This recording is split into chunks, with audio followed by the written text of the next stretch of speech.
Thank you everyone for joining us today for our Back to School live series. My name is Nadia and I'm a health promoter with the school health team here at Niagara Region Public Health. Today we have Nurse Jennifer, who will be talking about the harms of vaping, specifically towards the youth population. So before we get started, I just want to go over a few little reminders. So this presentation will be recorded and saved on the Niagara Parents Facebook and YouTube page for those who may have missed it or would like to rewatch it later on.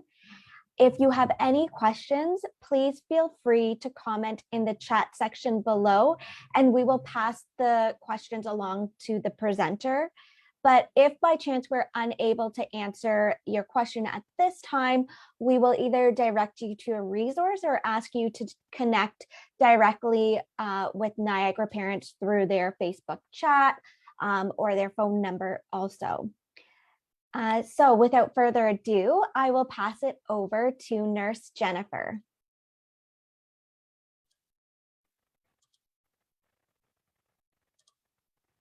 Thank you, Nadia. Good afternoon, everyone. My name is Jen, and I am a registered nurse, and I am an elementary school nurse working with the Niagara Region of Public Health.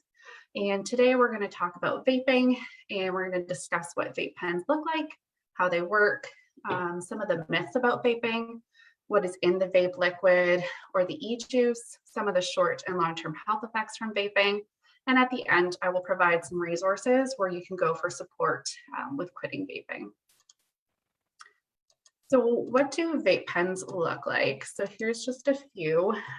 Some look like regular cigarettes or cigars. Some can look like USB flash drives, pens, and other everyday items.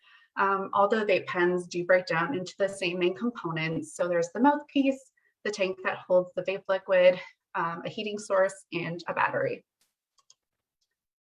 So vaping works by heating up the vape liquid that contains the nicotine, the flavorings, and other chemicals, which then becomes an aerosol. The aerosol is then inhaled into our mouth and lungs, where it's absorbed into the bloodstream, and the remaining aerosol is exhaled. So some of the data in our region, in 2019, there was a report done on the health behaviors and perceptions of Niagara students. And this report showed us that over half of our high school students have vaped at least once in their lifetime. And in that same year, Health Canada also did a survey that found that 5 million Canadians over the age of 15 have vaped at least once in their lifetime. Over half of our students in grades 7 to 12 have tried vaping for the first time in 2019. And there was 30 to 40% of students that don't think that there is a risk associated with vaping. So next we're going to talk about the myths and why they might think this way. So some of these myths include that people think it's safer than smoking cigarettes, it's harmless or harmless water vapor, I won't get addicted, or it will help me quit smoking. So vaping with or without nicotine is not harmless, and it's not harmless water vapor. 99% of e-cigarettes do contain nicotine, and the ones that say that they don't have nicotine do have other chemicals in them that can cause damage and harm our lungs. Vaping can also train our brain to become more easily addicted to other drugs like marijuana or cocaine. And then the other common belief is that it can help an individual quit smoking. So while there have been some success stories with using vaping to help quit smoking, it definitely isn't the case for everyone. If your teen is smoking cigarettes and wants to switch to vaping to quit, there really isn't enough significant evidence to suggest that it's an effective method to quit smoking. Vaping is also not Health Canada approved. So if your teen wants to quit smoking, they should try other evidence-based methods for quitting, like nicotine replacement therapy or behavioral counseling first, or speak with their family doctor to find the best methods to help them quit. The evidence to support vaping as a cessation tool remains inconclusive at this time. So what is vaping liquid? So the vaping liquid comes in colorful packaging and fun flavors. These flavors can come in fruity, mint, menthol, and candy. And some of the flavors offered have some unique names like blue raz, vanilla, peachy rings, and strawberry cheesecake, to name a few. There are approximately 80 different compounds found in vape liquids, and on their own, these liquids can irritate the lungs, worsen pre-existing breathing problems like bronchitis and asthma. But once heated, these ingredients change and they start to form toxins. Some of these compounds can include nicotine, which I will talk about in more detail in the next slide, propylene glycol, which is used to make antifreeze and paint solvents, and it's one of the other main ingredients found in the vaping liquid aside from nicotine.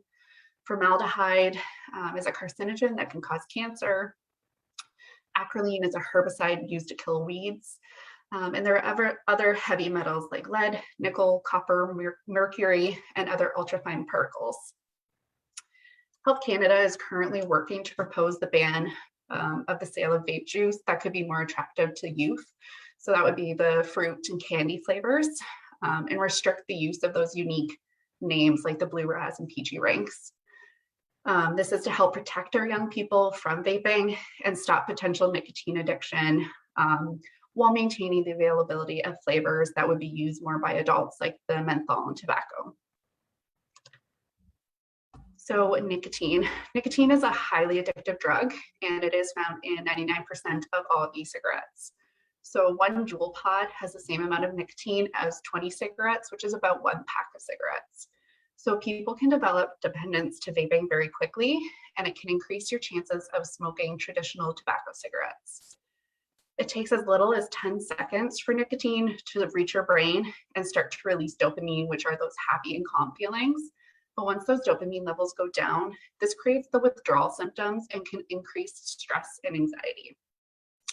Nicotine can also have negative effects on brain development, especially if you're using nicotine before the age of 25, because our brain continues to develop until we are 25 years old.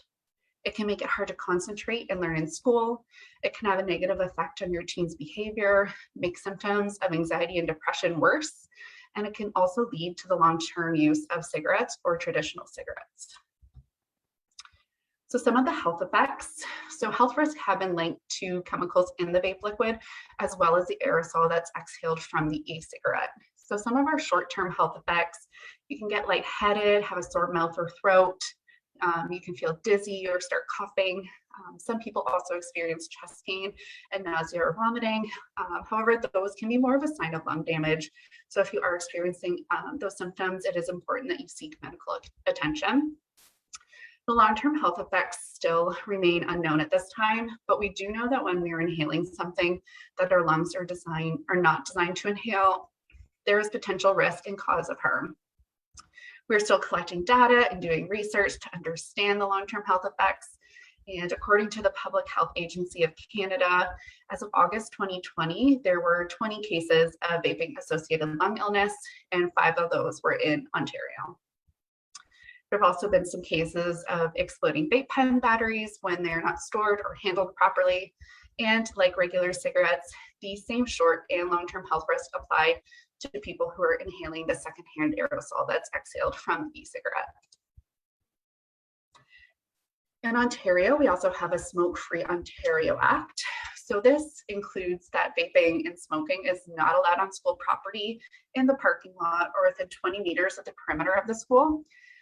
And there is a $305 fine for the first offense, and this does increase with each offense. There are also tobacco enforcement officers that do monitor school properties, parks, playgrounds, and sports fields to ensure that these regulations are maintained. They do respond to complaints, and they can lay charges when necessary. The Smoke-Free Ontario Act also says that you cannot sell or give tobacco or vape products to those under the age of 19. There's a $490 fine for the first offense. This does include all components of the e-cigarette as well as the vape juice. You cannot smoke or vape in a car or other motor vehicle with anyone under the age of 16, and it is illegal to use a fake ID to purchase tobacco or vaping products. So it is your health. Knowing the facts about vaping can help you make informed choices for your own health, for your kids' health, and for your family's health. And if someone offers your teen a vape, some ways that they can respond is that they don't want to get sick and they don't want to share the e-cigarette. I saw people on the news that ended up in the hospital after they used a vape, and I don't want that to happen to me. Or sorry, I'm late for soccer or class and I have to go. So where can they go for help? So encourage your teen to talk to someone they trust, whether it's a parent, a teacher, principal, family doctor. Start by setting a positive example for your teen. If you're using vaping products, be honest with them. Tell them why you started and explain how you thought it would make you feel and how it's affecting your health. Have open dialogue and keep the conversation going. It can also open up other conversations for other topics like drugs and alcohol. And then we also listed some other resources like the Kids Help Phone and Smokers Helpline that are anonymous and can provide some resources to help quit vaping or smoking. And these resources will also be listed in the chat.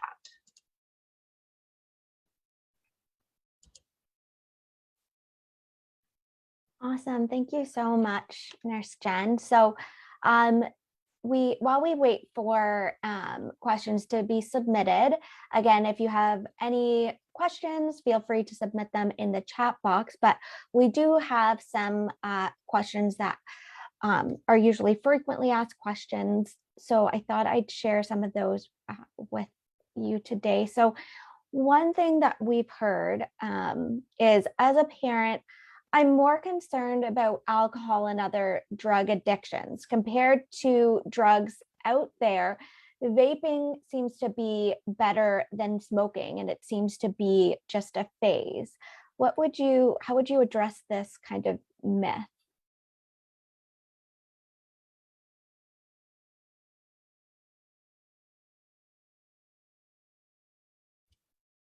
So we do know that vaping is still harmful to your teen in many ways.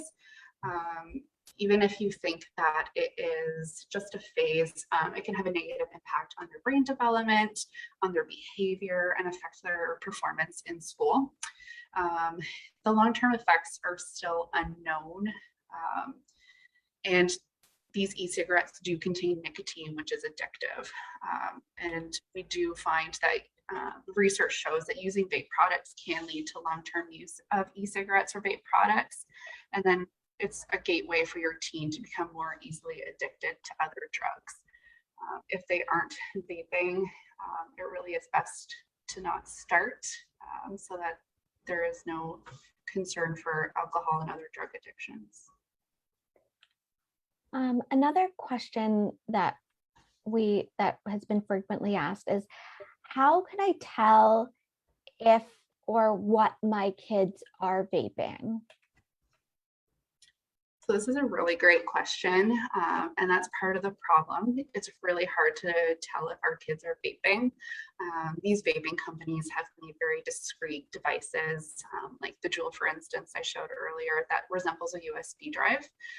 Some look like pens, and they're very small and discreet. And depending on the flavoring they're using, they also don't have the same strong odor as cigarettes, which is usually the giveaway for parents. So you need to keep an eye out for vaping equipment, like the pictures from the first slides, vials of the e-liquid, or anything that looks like it could be inhaled. Just check for unusual credit card purchases, as you can purchase most of these items online. They say that some unexplained scents like lemon, bubblegum, or chocolate, when you're not sure where they came from, could potentially be a vape pen.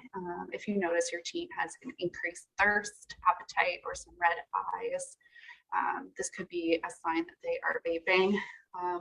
Or if you're monitoring their texting or social media and they're using terms like Juul, APV, which is Advanced Personal Vaporizer, or sauce, or some of the common slang terms that are used. Okay. So a question that came in is, what is the best way to start a conversation if I suspect that my child is vaping?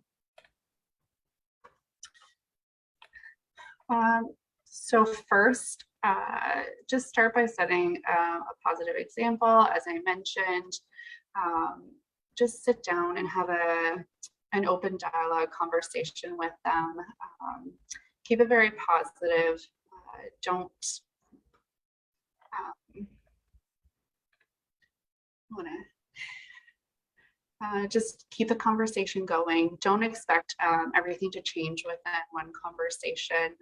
Just make sure that they know that you're there for them, that you support them, and will help them find resources to help them quit if that's what they want. Yeah, and I think that Quash app that we had mentioned, that's a new one specifically for youth. So hopefully that'll be up and running if you ever suspect, kids are vaping.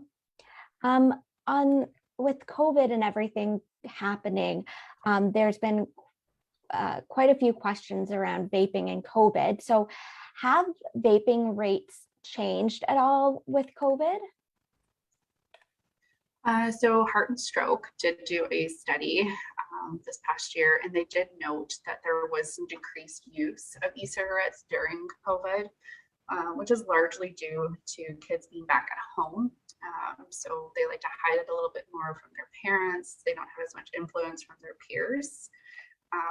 They do suspect, they'll probably do some more research, and they do suspect that there will be rebound effects with youth re-entering school this year and being back around their peers. So we'll wait and see what that shows. But also Heart Stroke did a study that did find that COVID was 5 times more likely among vaping users. So just something to keep in mind for your kids. So with back to school and kids being around their peers, a question that we had was, would my child be charged if caught with a vape pen? So the short answer for that is no. Children under the age of 19 are not allowed to enter a vape shop, and the owners are not allowed to sell vape products to anyone under the age of 19, but there really isn't any regulation for someone under the age of 19 if they're found in possession of a vape pen. So yeah, they wouldn't get a charge for that. Okay. And following that question, if the Smoke-Free Ontario Act bans sales of vape products to youth, how are they getting them? Yeah, that's a really great question. In 2019, the survey done by Health Canada, it said that there was 57% of youth that are aged 15 to 19 that claim that they're using social sources to buy their vape products. So they're buying from friends or family members, asking someone else to buy it for them, or having someone lend it to them. So if these kids are pretty resourceful when they want to be, and they can get a hold of these things. So it's really important that we're keeping an eye on our kids and monitoring what they're doing. All right. Well, as we wrap up here, if you have any additional questions, feel free to put it in the chat, or afterwards, feel free to reach out to Niagara parents, or even our tobacco hotline that we have here at Niagara Region Public Health. So thank you once again, Nurse Jennifer, for all your insight and information on vaping. And thank you, the audience, for tuning in this afternoon. I just want to remind everyone that we are wrapping up the school Facebook Live series, but we have our last one happening on Wednesday, September 22nd, which is active school travel and COVID-19 bus safety. So that'll be on Wednesday. But for any more information, or if you want to look at any of the previous Facebook Live events, feel free to check out the Niagara Parents Facebook page and look under events. And other than that, I think we can end today's presentation, and wishing everybody all the best for the rest of September. Thank you.